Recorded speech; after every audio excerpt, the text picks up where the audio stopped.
At Starbound, we like to tell stories the human way, not with artificial slop or AI voices.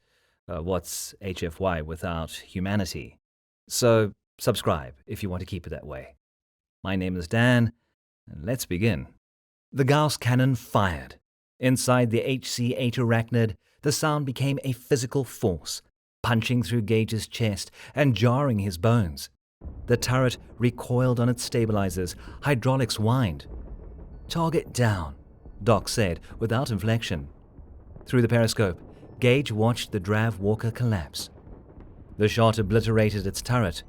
One moment it tracked toward the Kashtari trench line, plasma mortar cycling. The next, its upper half vanished. The Walker folded, its legs collapsing under its own weight. The command channel crackled. "What?" A young Kashtari voice, male, shaking with something between awe and terror. "What manner of beast?" Gage grinned and keyed his mic. "We call that a tank." 2 days earlier, the drop pod hit Kalshar like a meteor strike. From the mesa's edge, Sierra Veltarn watched the pod punch through the atmosphere. Its atmospheric entry bled incandescent energy across the sky. When it hit the dust plain 3 kilometers out, the impact vitrified sand into glass. A fireball bloomed. Shock waves rolled across the flatland in concentric circles. She'd seen orbital insertions before. This one felt personal, violent. The humans asserted their arrival.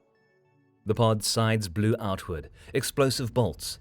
Through the smoke and superheated air, an angular, ugly shape moved. Reactive armor plates, haphazardly affixed as if by a madman, covered its surface. The HC-8 arachnid rolled from the flames.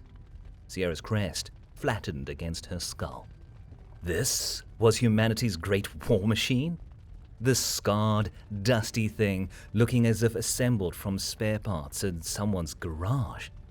The Terran diplomat brief had mentioned armored cavalry. She'd imagined something sleek, elegant, a weapon worthy of their reputation. Instead, she got a 70-ton brick with a cannon. The tank's turret swiveled, scanning. Its main gun was enormous, grotesquely oversized for the hull. The barrel had scorch marks. A painting adorned the turret, a human female in impractical garment, with the name Lola Montez in flowing script. The top hatch popped. A compact, broad-shouldered human climbed out, his face a testament to several stopped punches. Dust already coated his fatigues. He dropped to the ground without a sound, his knees absorbing the impact. He looked directly at her command post. Waved. Sierra's adjutant, Tarek, grunted. "Field Commander, should we escort them in?" She spoke without hesitation. The human butchered her name on the first try. "Field Commander Sierra whatever the hell," he said, striding into her command tent. Which one's you?" Tarek reached for his sidearm. Sierra stopped him with a gesture. She straightened her spine, emphasizing her height. Even with her digitigrade stance, she stood half a meter over him. "I am Field Commander Sierra Veltarn, 3rd Holdfast Defense. You will address me by my proper title." The man looked up at her. His grey eyes were hard with a glint of amusement. Sure thing, ma'am." He stuck out his hand. "Staff Sergeant Mason Callahan. My friends call me Gage. You can call me Sergeant." She stared at the hand. Among her people, strangers reserved physical contact for challenges or intimacy. After 3 seconds, he dropped it. "Noted." The ridges on her crest rose despite herself. He pointed at it, a smirk spreading across his face. "That's quite a tell. Does it fall flat when you're bluffing?" Tarek drew his weapon. Gage raised his hands, his smirk unwavering. Whoa there, buddy. Just making conversation. Let's keep our guts inside our bodies. Until after lunch." "Tarek!" Sierra's sharp command broke the standoff. "Outside!" Her adjunct holstered his weapon, left. The tent flap settled behind him. Gage watched him go. Your adjunct is, tense. He has watched 3,000 of our kin die in the past year, Sierra said. Perhaps you can understand why his patience for disrespect has worn thin. The amusement left Gage's face. The smirk shifted, becoming something harder, more genuine. Fair enough. He moved to the holomap table. So, where do you need me to kill people? The holomap showed the Drav siege line in cruel detail. Sierra manipulated the controls. The display zoomed, enhancing. The pulsing red icons indicated enemy positions, their threat vectors bleeding across the topography like fresh wounds. The few blue markers representing her forces were dwindling. The Drav have been advancing for 11 days, she said. We've fallen back twice. Each time, we lose irreplaceable equipment. Each time, more civilians die in the evacuation. Gage scanned the enemy positions on the map and tapped one marker. Heavy walkers? Plasma mortars, effective range for 4 kilometers. They use indirect fire to suppress our defensive positions while their infantry advances. Anti-armor? Shoulder-launched, ceramic warheads. They're crude, but numerous. He grunted, kept studying. What happened to your heavy emplacements? Orbital strike. The words left a bitter taste in her mouth. 9 hours ago. They targeted our shield generators first, then the gun line. Smart. He zoomed the map, highlighting the Drav rear echelon. A large, organic-looking structure stood there. That's their command node. A crawler, part biology and part machine. It coordinates their assault. The plates on her crest smoothed against her skull. If we could destroy it, their attack would lose cohesion. But they've positioned it too far behind their line, with too many walkers between us and it. Gage's radio squawked. A tiny voice crackled through the speaker. Gage, this is Overwatch. Sit rep. He keyed the mic. Overwatch, situation is critical. Local forces lines are about to break. City's going to fold inside 48 hours unless we intervene. Copy that. Your orders are to observe, assist with civilian evacuation, and prevent escalation. Hold your fire. You will return fire only. Diplomatic situation is delicate. Acknowledge. Gage met Sierra's gaze, his expression unreadable. Acknowledge, Overwatch. He released the mic, switched to a private channel, and lowered his voice. You heard him. Official record. We're providing Overwatch for evac prep. Ortiz spoke through the radio. And off the record, Jefe? Gage's smirk returned, sharp and predatory. Off the books? We get everyone out. Clear? A chorus of affirmatives answered. Rough voices, tired voices. He switched back to the command frequency, looked at Sierra. So, tell me about the command crawler. What's its armor rating? Against her better judgment, a thought, absurd and unfamiliar, took root. They might actually win. They walked the forward trenches. Gage asked practical questions, armor penetration values, firing angles, effective range of Kashtari plasma launchers. He took notes on a battered field data block. Sierra spoke of honor, sacrifice, the duty to hold the line. His attention remained fixed on the tactical details. The trenches stank of spent plasma and the sweat of exhausted soldiers. Kashtari soldiers pressed themselves against the walls, crests lowered in exhaustion. As Gage passed, their hollowed eyes followed him. To them, he looked small, soft, alien. They could only guess at his purpose. They passed the med station. Wounded lay on cots, their scales dull with shock. One young soldier was missing both legs below the knee. A plasma mortar had caught him in the open. He'd live if they could evacuate him, if the city held. Sierra's limp was worse here. The old injury ached with a persistent fire. Plasma had caught her in the hip during the defense of Second Holdfast. She'd walked away. Most of her command perished. Gage noticed. He glanced at her hip, but kept the observation quiet. They reached the observation post, a bunker carved from the mesa's stone, reinforced with failing energy barriers. Through the viewing slit, the Drav line was visible, Walkers, infantry, heavy weapons emplacements. Ugly bastards, Gage said. Sierra's crest plates flared. You mock them? I mock everything. He pulled a canteen, drank, and offered it to her. When she declined, he shrugged. If I can joke about it, I can fight it. If I can fight it, I can kill it. You mistake levity for courage. Nah. He capped the canteen. Courage means being scared and doing it anyway. This, he gestured at the enemy line. This is just another job. Your people have fought many wars. Enough. His tone lost its humor. More than enough. She studied him. This small, scarred human with his broken-nosed face and his irreverent smirk. He resembled a survivor who'd seen too much and stopped caring. But he was here. That counted for something. My people have a saying, she said. The last warrior needs only one quality, to be the one still standing when the dust settles. Gage looked at her. That's dark. It's true. Yeah. He turned back to the viewing slit. Usually is. Inside Lola, the crew moved with frantic purpose. Ortiz lay half submerged in the driver's compartment, her legs sticking out at an uncomfortable angle. She was cursing in rapid-fire Spanish. Pinche suspension. This gravity is going to tear this drivetrain apart if we push it. Go easy on it then, Doc said from the gunner's station. He cleaned the targeting optics with a cloth that had seen better days, each stroke deliberate and steady. Oh sure, I'll just ask the enemy nicely to wait while we... Ortiz cut herself off. Remy, what the hell are you doing?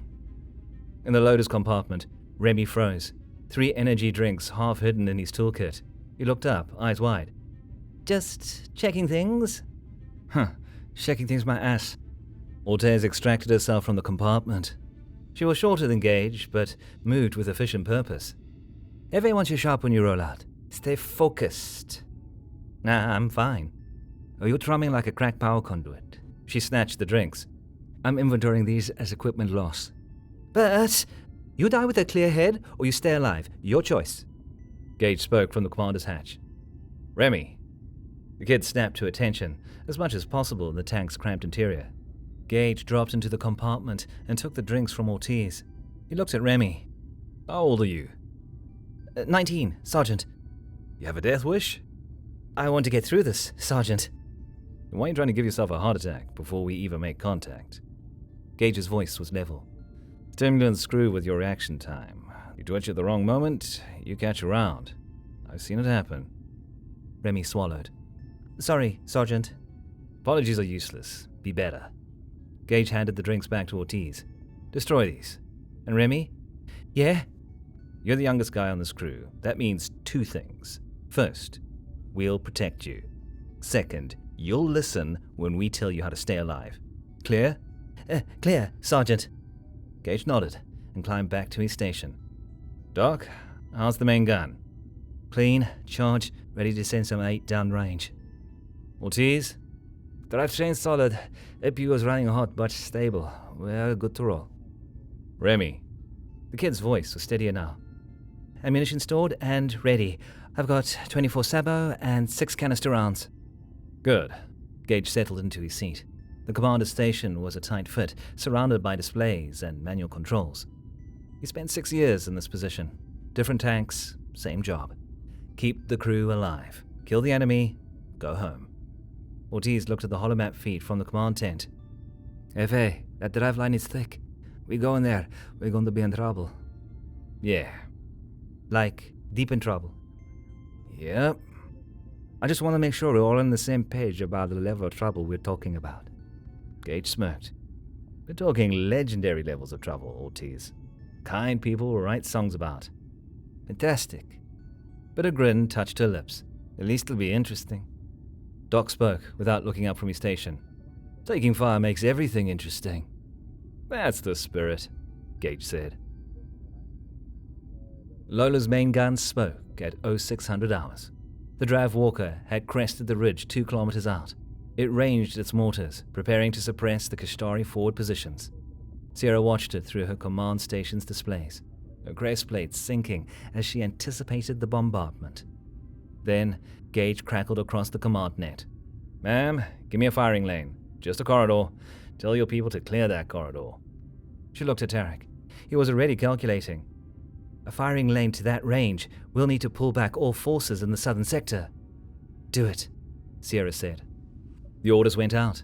Kashtari soldiers abandoned their positions, pulling back in controlled retreat. The Drav Walker continued its advance, oblivious. "Lane's clear," Tarek confirmed. "Copy," Gage said. "Lola's on the clock. Watch this." Through her displays, Sierra saw the arachnid shift. Its turret traversed in a smooth, calculated arc. The barrel elevated.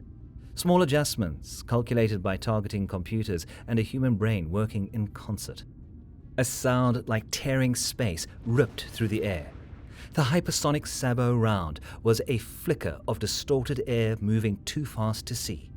The Drav Walker's turret vaporized. Simple as that. One moment, it stood there. The next, it vanished. Superheated plasma and metal fragments expanded in a blossoming sphere. The Walker stood for half a second, structural integrity compromised, then folded. The concussive wave washed over the Kashtari trenches. Soldiers ducked, hands over their crests. Dust billowed, alarm shrieked. A stunned silence fell over the command net. Tarek stared at his display, crest rigid with shock. He spoke in a whisper. What manner of beast?"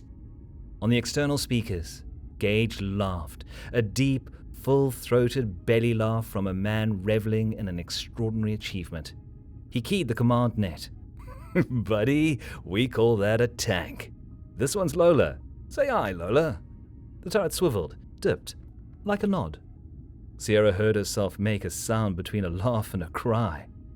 Around her, Kashtari soldiers were emerging from cover, staring at the destroyed Walker, at the human war machine that had killed it with casual finality from 2 kilometers away.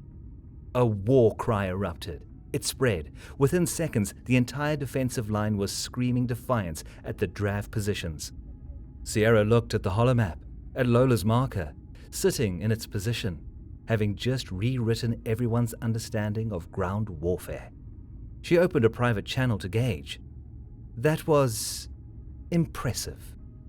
That was a warning shot. His tone clipped, professional. The real party starts when we get loud. You up for it? She thought about the city behind her, the civilians who had already evacuated twice, the soldiers in the trenches who'd held this line for 11 days, the wounded confined to grav chairs. She thought about Tarek's dead kin, about her own injury, about the second Holdfast's fall and all the warriors who died there. "Yes," she said. "Tell me your plan." The holomap showed the Drav line in brutal clarity. Gage stood beside it, data block in hand. He marked up the map with trajectory lines and attack vectors. Sierra studied them, her tactical mind racing. "They're in a linear arrangement," Gage said. "Classic siege deployment. Heavy walkers in front, infantry behind, command crawler in the rear. It's textbook." "Textbook is effective," Sierra countered. "Sure, if your enemy plays by the same book." He highlighted the center of their line. "But following the rules also means they're predictable. They expect you to hit their strong points, fortified positions. They got overlapping fields of fire, mutual support, the whole 9 yards. We've tried flanking. They've adjusted." "Because you're trying to go around them." Gage's grin was sharp. "I'm proposing we go through them." Tarek choked. "That's suicide." "It's suicide with style, ma'am." Ortiz crackled through the comlink. She monitored from inside Lola. Gage ignored her. "Look at their deployment. They've optimized their fire arcs for holding ground instead of dealing with breakthroughs. We punch through the line here." He indicated a point where 2 walker groups met. "And we're in the south center. From there, it's a straight shot to the command crawler." "They'd surround you," Sierra said. "Cut off your support." "That's the idea. I want them looking at me. While they're focused on me, your lancers can hit them from the flanks. Plasma lancers will be perfect for their rear armor. You fought defensively because you had to. This gives you a chance to attack. Sierra's crest lowered as she calculated. How long would you survive in their rear echelon? Long enough, Gage met her eyes. Trust me. Trust? The word was bitter. Human, we've only just met. And that weapon has limits. She pressed, her tactical mind asserting itself. What's its endurance? How many shots before it overheats or drains its power cells? Enough for one hard push, Gage said evenly. It's now, or we lose the chance, Commander. He met her eyes again. We're all having breakfast tomorrow. My treat. Let's make me an honest man. His confidence was staggering, insane. He proposed a suicide run through enemy lines and talked about breakfast like they were planning a weekend trip. But Sierra was a veteran of this war, and she recognized something in his face. He radiated a focused calm. This was what he did. This was what his machine did. If we do this, she said after a pause, my lancers will need time to reposition. How long? 2 hours. Do it. Gage looked at his field data block. We roll out at 0800. That gives us 6 hours of daylight to work with. Plenty of time. Plenty of opportunity to die, you mean? Hey, he smiled, a humorless slash. Gotta die somewhere. Tarek looked at Sierra, his crest low in a silent plea. She ignored him and faced Gage. 2 hours. My lancers will be ready. Outstanding. He headed for the tent entrance and paused. Ma'am, one thing. Yes? When this goes loud, it's gonna get messy. Keep your people clear of Lola's 6 o'clock. I want to avoid any friendly fire incidents. Understood. He left. Tarek waited until the tent flaps settled to speak. Field Commander, this is insanity. Yes, Sierra said. She was still looking at the holomap, at the attack vectors, at the audacious plan. But we're out of sane options. Sierra briefed her most trusted lieutenant in private. His name was Korath. He served with her since the second holdfast. Lost his mate there. Kept fighting anyway because stopping meant thinking, and thinking meant remembering. If my report is late, she said, begin full civilian evacuation of Karakosh. His crest plate settled. Field Commander? That's an order. Her voice was steel. The humans are buying us time. Use it. Get everyone out. Fall back to the 3rd defensive ring. And abandon the city? Better the city than the people. She touched his shoulder, a gesture of respect, of farewell. You've been a good officer, Korath. In my absence, the command is yours. He straightened and saluted, the old way, fist to chest. May your ancestors watch over you, Field Commander. And yours, Lieutenant. He left. Sierra stood alone in the command tent, looking at the holomap, at the markers that represented her people, her home, her future, balanced on the edge of a human's insane confidence. She thought about her old instructor at the War College. He said war was mathematics, force multipliers, attrition rates, logistics, win through superior planning. But meticulous plans had failed to save the second holdfast. Superior numbers had won at the 4th. The drav just kept coming, wave after wave, and eventually even the best strategy broke down. Gage's crew conducted their final combat checks. The ritual was their sacrament. Every soldier had one. Some prayed, some wrote letters. Gage's crew insulted each other and their equipment. AP was running hot, Ortiz announced. Temperature's pushing the red line. So it's running, Gage said. I said hot, Jefe. As in we push too hard, we cook ourselves. Noted. Doc? Main guns charged, targeting computers are green, fire control systems nominal. Remy? Ammunition's loaded and ready. I've named them all. Gage pinched the bridge of his nose. You named the rounds. This one's knock knock, this one's who's there, and this one's eviction notice. Jesus Christ. What? It's tradition. It's weird, kid. It's motivation. Remy patted a sabot around. Right, sweetheart? Ortiz laughed. He's losing it. The could have snapped. I'm perfectly sane. I'm just naming inanimate objects, Doc said. That's a sign of stress. You name your gun. That's different. My gun stays in one piece when I use it. Well, it only explodes outside the tank anyway, Ortiz added. Outside, the sun was rising. Kelshaw's primary was a yellow star, slightly cooler than Sol. The light was different, softer.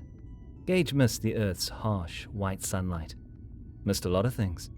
His apartment in New Denver, good coffee, pizza fresh from an oven. But those were tomorrow's problems. Today's problem was 60 tons of Drav hardware between him and that command crawler. He keyed the external comm. Field Commander Veltan.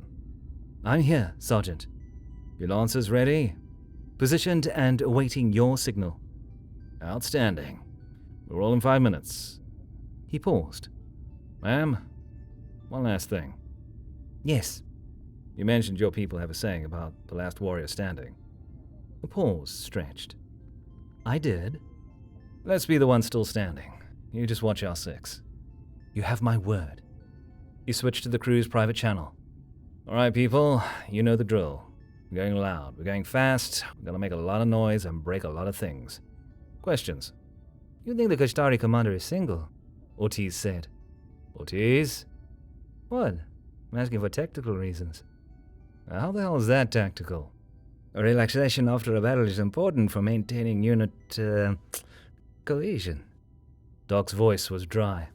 We're about to drive through a kill zone and you're thinking about dating. It's multitasking, Doc. That's what separates us from the walkers. Gage shook his head, smiling. Okay, everyone shut up and do your jobs. Ortiz, fire up. The APU's whine rose to a steady hum.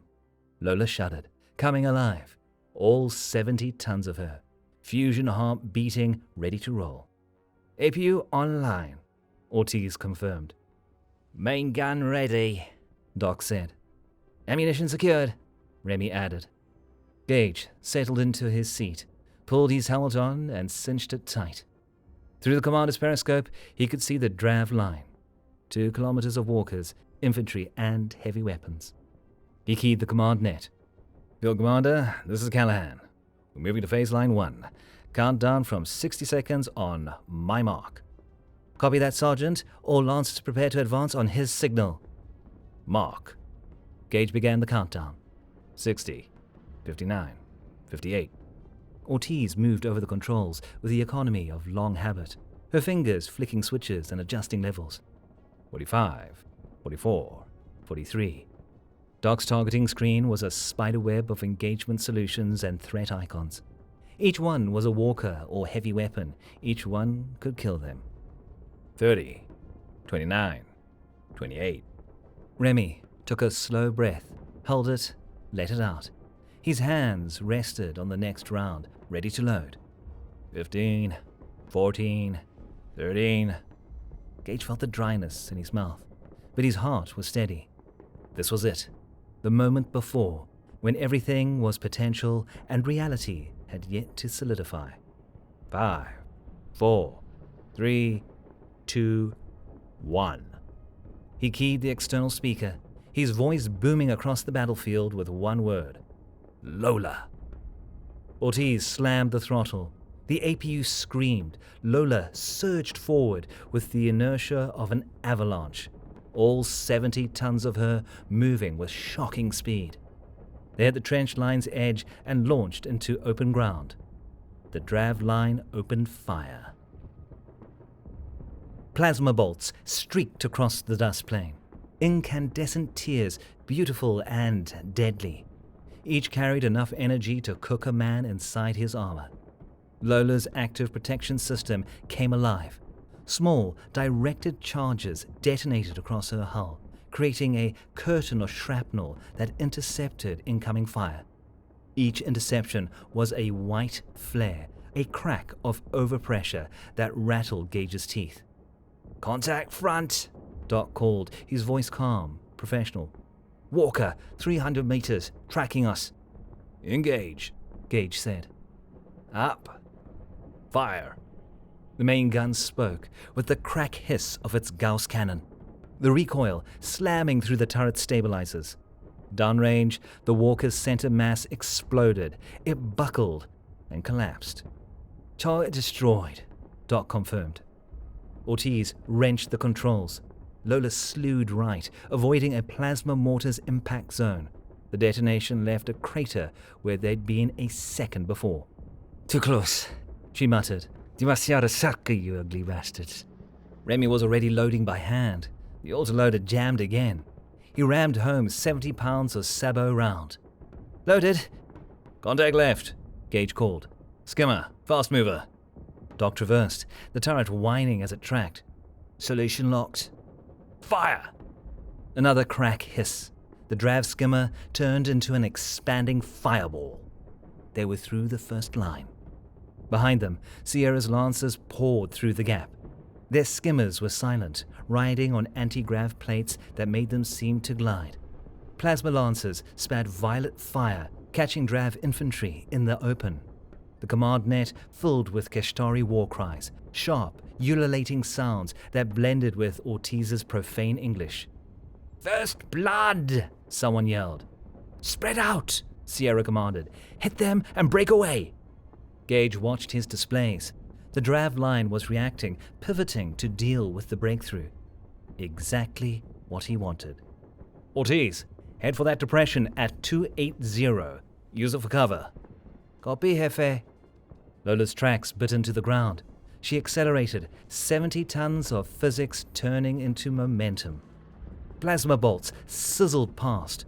The APS kept firing, small charges detonating across the hull. They hit the depression. Ortiz dropped them into it, using the terrain as a shield. "Doc, targets of opportunity. Anything that looks important." "Copy." Doc was already scanning. "I've got walkers. Look like a command variant. Heavy comms gear." "Delete it." "Up. On the way." The main gun fired. Through the periscope, Gage watched the walker's upper half disintegrate. The Drav line was in chaos. Half their forces faced outward to deal with the Kashtari lancers. The rest tried to reorient toward Lola. Their coordination collapsed. "That's what we like to see," Gage muttered. "Ortiz, angle toward the command crawler. Let's finish this." The crawler was a nightmare. It squatted in the Drav rear echelon, a fusion of diseased flesh and machinery, part machine and part something once alive. Thick cables, like umbilical cords, ran from its base to smaller walkers, forming a biological data network. Targeting data, assault protocols, everything that made the Drav attack coordinated. Gage studied it through his periscope. "Doc, how much you want to bet that thing's got heavy armor?" "All of it," Doc said. "I bet all of it." "Smart man. Load AP." Already loaded. They were 500 meters from the crawler. Between them and it were 3 heavy walkers and scattered infantry. Dangerous, but achievable. "Contact right!" Remy yelled. Gage snapped his head around. A Drav walker had gotten an angle on them, its plasma mortar cycling. "Ortiz, break left!" She wrenched the controls. Lola slewed, a fraction too slow. The plasma mortar fired. The impact was a blinding blast of pressure and light. The shot hit Lola's turret dead on. Superheated gas washed over the reactive armor. Plates blew off, sacrificing themselves to dissipate the energy, but some of it punctured through. Inside the tank, systems screamed, klaxons blared, smoke filled the compartments. The blast threw Gage against his console. Blood ran from his nose. A high-pitched whine droned out everything else. "Report!" he yelled, his voice a croak. Ortiz slumped over the controls. "Ortiz!" Gage roared. "Doc, hit it with the sim stem, now!" Doc fumbled with his harness, blood running down his ear. "Administering," he confirmed, grabbing an auto-injector. Remy screamed, mouth open, lost in the whine in Gage's ears. He clawed at the ammunition storage. The autoloader jammed, a sabot round halfway in, halfway out.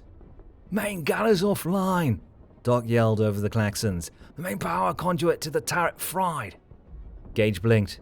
the compartment swimming out of focus. He tried to move, his body responding sluggishly.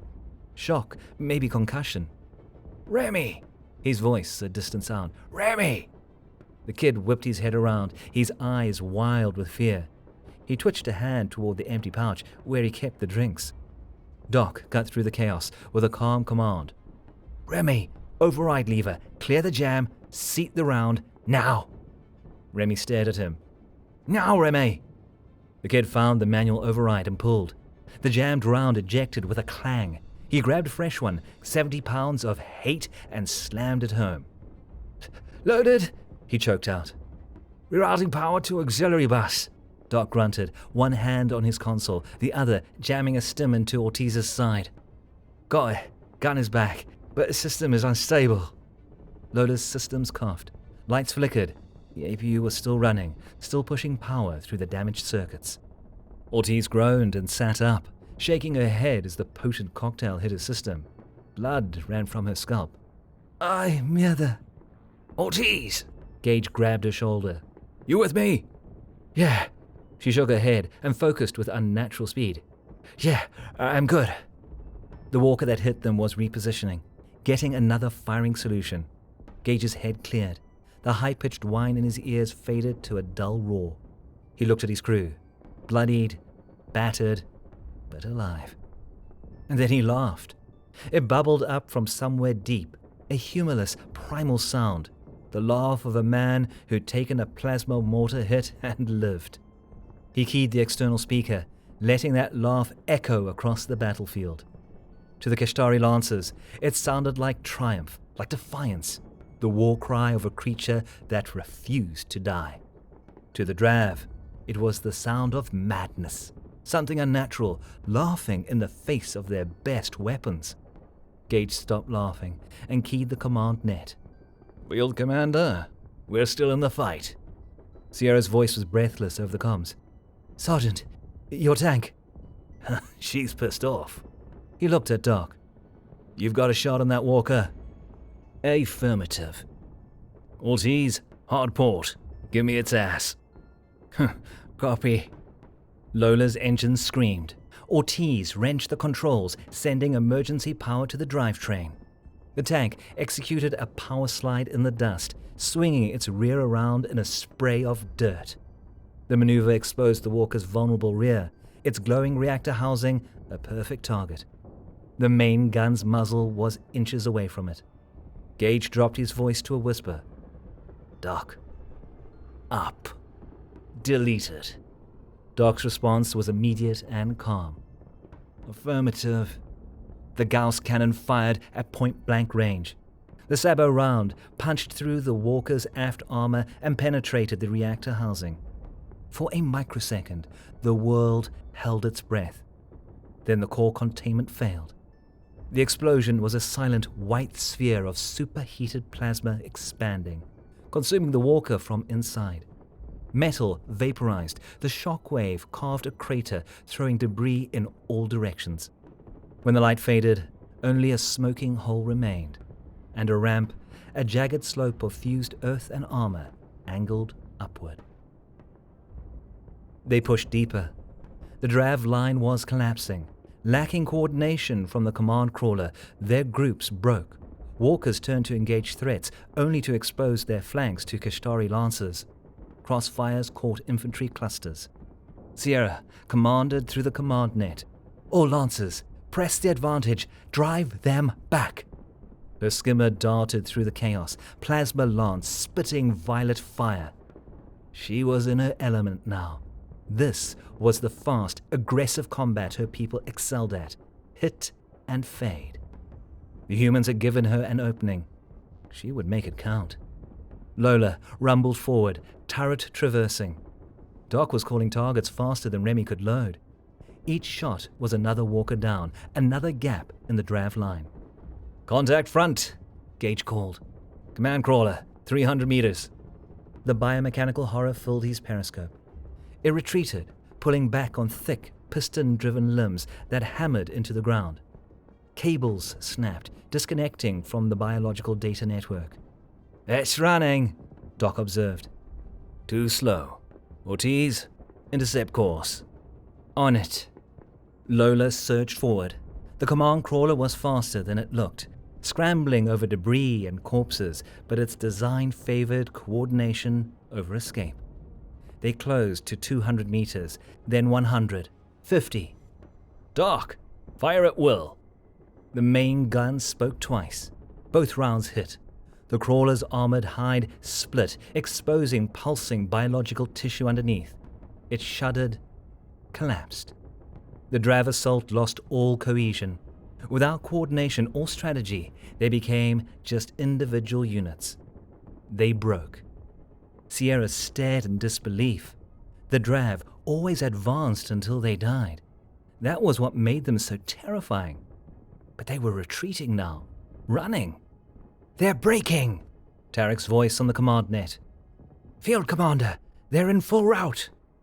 A cheer erupted from Karakosh, from the trenches, from every Kashtari who could see the battlefield. They'd been holding this line for 11 days, watching their people die, preparing for a last stand. And then, a human with a tank had driven through the enemy line and shattered it. Sierra's skimmer wobbled. Relief washed over her, a dizzying wave. She trembled on the controls and forced herself to breathe. They'd won. She brought her skimmer down beside the scorched, embattled Lola, whose armor plates hung loose. Smoke poured from damaged systems. The tank looked like it went through hell, because it had. She dismounted, walked to the war machine, and pressed her forehead against the hot metal. She whispered into the squad net, "You beautiful, magnificent thing."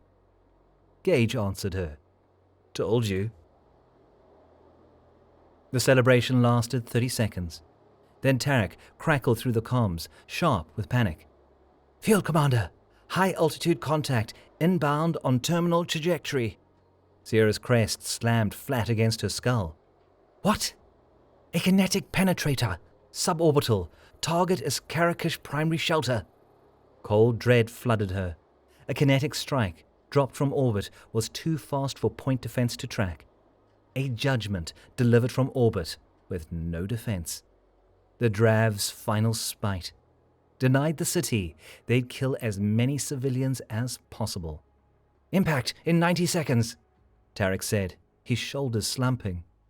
Sierra looked at the city, at the shelter carved deep into the mesa. 3,000 civilians, children, elders, the future of her people. 90 seconds. She opened her mouth, but no words came out. Gage saw the streak, a line of fire across the sky, burning through the atmosphere, hypersonic. His tactical computer calculated trajectory, impact, and time to target. 80 seconds remaining. He looked at the debris field, at the fused crater from the dead walker, at the ramp of twisted metal and earth angled upward. His brain calculated the physics. Angle, velocity. The idea was insane. Ortiz? Yeah, Jefe. Override engine safeties. Full power to that ramp. Now. A pause. Jefe, that's... Now.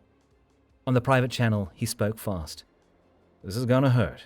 Brace for impact. Remy, secure anything loose. Doc, slave the gun to my manual controls. Sergeant, what are you? Do it. Doc slapped a control. Gun slaved. Gage grabbed the manual override joystick. Ancient technology, a backup for when computers failed. He drilled with it, hoping to keep it stowed during combat. Ortiz, go. She slammed the throttle. The APU screamed, its fusion reaction pushing past safety limits. Warning klaxons blared, the temperature gauge spiked to the red.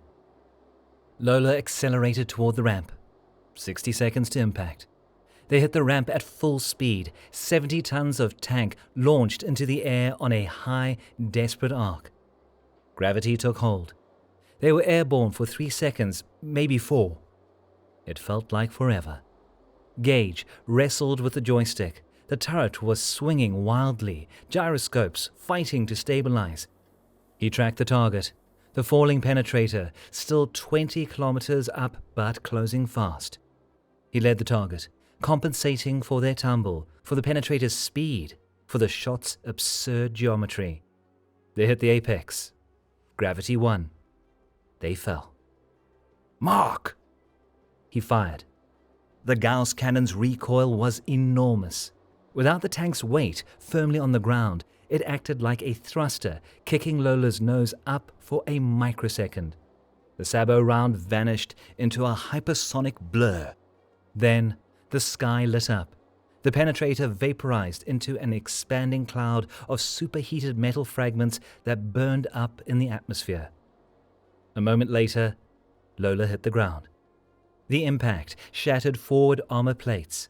The drivetrain exploded, gears and axles twisting into modern art. The APU's safety systems kicked in, shutting down the fusion reaction before it could breach containment. Every system died: lights, computers, life support. Silence slammed down inside the cabin. A ring filled Gage's head. His body screamed pain from a dozen impact points. He tasted blood. "Sound off," he croaked. "Alive," Ortiz groaned. "I hate you so much right now, Jefe." "Present," Doc said. His voice was shaky, but steady. "I think I pissed myself," Remy said. "Oh, that's a yes." Gage fumbled with his harness, released it, and pulled himself up. His legs barely held his weight. He popped the command hatch and climbed into daylight. Only distant fires and the singing from Karakosh broke the battlefield silence. Victory songs, relief, joy. His crew followed him out. They stood beside Lola's ruined hull, bruised and bloodied and alive. Sierra Skimmer landed beside them. She dismounted at a run.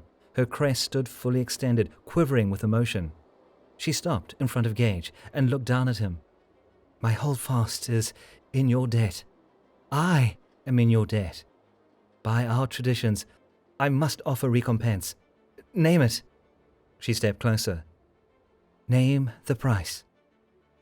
Gage looked up at her, breathing in, his expression sobered. "A drink after the noise dies down. I'd like that."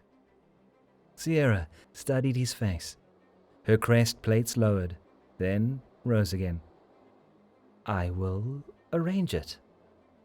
On Lola's external speaker, still functional despite the damage, Ortiz crackled. "Smooth, Jefe. Real smooth." Gage flipped off the speaker. Sierra's expression shifted, touched by amusement. "Your crew is colorful." "Well, they're my family," Gage said. She nodded. "Then they are welcome in my holdfast. All of you." The next morning, Gage made breakfast. He scrounged a field stove from somewhere and set it up beside Lola's corpse. The tank looked like a monument now, scorched, broken, beautiful in its way. He was whistling, frying dry-aged bacon and reconstituted eggs in a pan. Earth food. He'd been saving it for something special. Sierra approached, moving with less of a limp today. The fatigue lines around her eyes had softened. Ridges of her crest relaxed. "You cook?" she asked. "Well, everyone should know how to cook." He flipped the bacon. "Besides, I made a promise. A soldier keeps his promises." He handed her a plate with eggs, strips of bacon, and something approximating toast. She stared at it. "What is this?" "Breakfast."